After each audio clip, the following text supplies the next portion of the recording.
కర్నూలు నుండి వచ్చాను. నా వృత్తి ప్రైవేట్ వర్కు. నా ప్రశ్న ఏమిటంటే, ఇస్లాం పరమత సహనం గురించి ఎలా బోధిస్తుంది? అలాగే ముస్లింలు రాజుల కాలంలో పవిత్రంగా ఆరాధించబడే హిందూ దేవాలయాలను కూల్చివేశారని చరిత్ర సాక్ష్యమిస్తుంది. దీనికి మీ సమాధానం ఏంటి?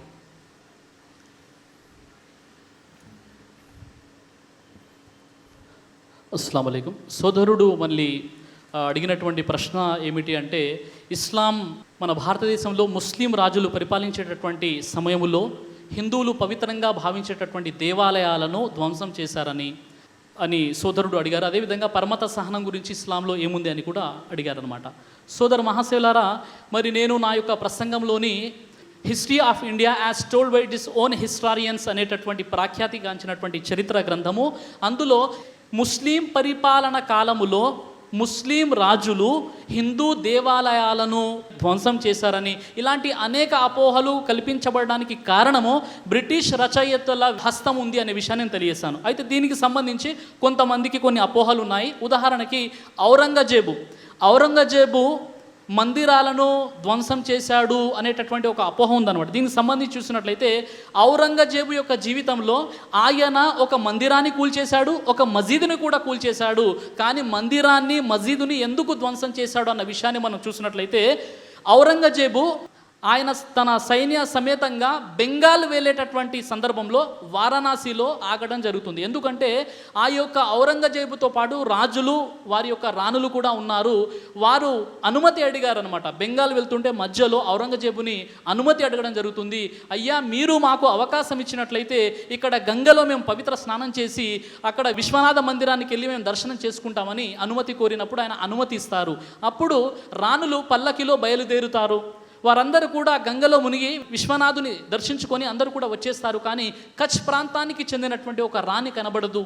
ఈ విషయం ఔరంగజేబుకు తెలిస్తే ఆయన ఉగ్రుడైపోతాడు. తర్వాత అందరూ వచ్చారు, ఈ కచ్ ప్రాంతానికి చెందినటువంటి రాణి ఎందుకు రాలేదు అని దర్యాప్తు చేసి చివరిగా వారు ఆ విశ్వనాథ మందిరానికి వెళ్ళి చూస్తారనమాట. ఆ అధికారులందరూ కూడా అక్కడికి వెళ్ళి చూసినప్పుడు ఆ విశ్వనాథ మందిరములోని ఒక గోడకు అమర్చబడినటువంటి గణేశుని విగ్రహం ఒకటి కదిలినట్లు కనబడుతుంది.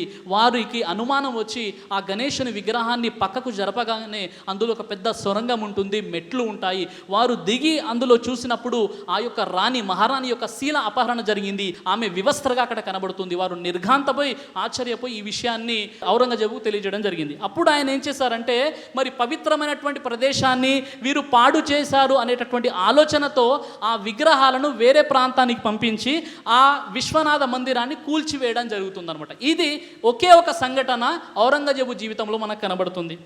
అలాగే ఒక మసీదును కూడా ఆయన ధ్వంసం చేశారు. ఈ విషయం ఎవరు చెప్పరు. గోల్కొండలోని జామియా మసీద్ని ఆయన ధ్వంసం చేశారు. ఎందుకంటే ఆనాటి తానిషా ప్రభుగా పిలువడేటటువంటి రాజు ఏం చేశాడంటే, ప్రజల నుండి ట్యాక్స్ వసూలు చేసి ఆయన కేంద్ర ప్రభుత్వమైనటువంటి ఢిల్లీకి పంపేవాడు కాదు. ఈ విధంగా కొంతకాలానికే కొన్ని కోట్ల సంపద ఆయన దగ్గర తయారవుతుంది. అతడు ఏం చేస్తాడంటే, ఆ డబ్బుల్ని మొత్తం కూడా భూమిలో పాతి పెట్టి దానిపై మసీదు నిర్మిస్తాడు.